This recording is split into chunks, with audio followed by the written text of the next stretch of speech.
तिकडे विरारमध्ये छोट्या कारमध्ये 4 गायींना कोंबण्यात आलंय। सतर्क नागरिकांनी गो तस्करांना पकडलंय। स्थानिकांनी या गो तस्करांना पकडून चांगला चोप देत पोलिसांच्या हवाली केलाय। छोट्या कारमध्ये दाटीवाटीनं ही 4 जनावरं कोंबून भरली होती। जनावरांना इंजेक्शन मधून गुंगीचं औषध देऊन चोरून नेण्यात आलं होतं। हा सगळा प्रकार विरारमधून घडलाय। जिल्ह्यातल्या ग्रामीण भागातून तसंच मुंबई अहमदाबाद राष्ट्रीय महामार्गालगतच्या गावातून गुरे चोरून नेणाऱ्या या टोळीचा अखेर गावकऱ्यांनी पर्दाफाश केलाय। विरार पूर्वेच्या चिरसाड फाटा इथे गावकऱ्यांनी गो तस्करांना रंगे हात पकडलाय।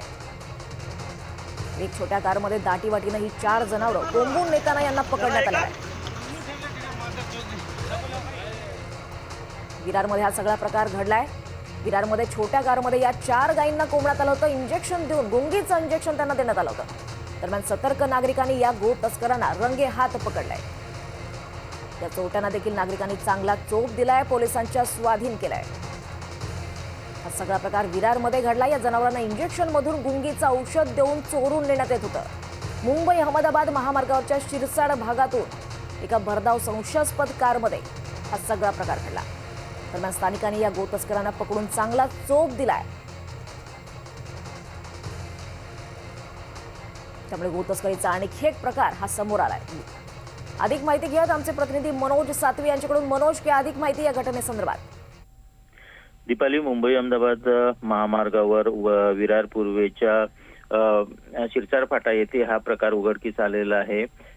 भरधाव कार घेऊन 2 हे जनावर तस्कर होते। ते ही कार नेत असताना स्थानिकांनी त्यांना पकडलेलं आहे आणि या कारमधून 4 जनावरं आहेत। त्याच्यामध्ये एक मोठी गाय होती आणि 3 वासरं होती।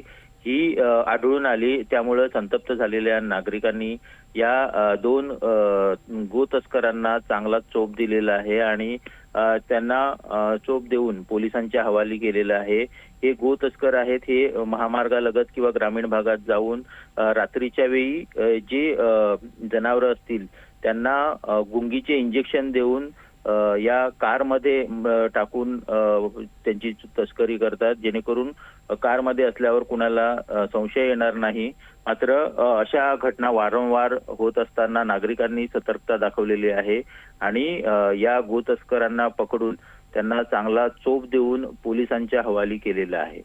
दीपाली, निश्चितच धन्यवाद मनोज या सगळ्या सविस्तर माहितीसाठी।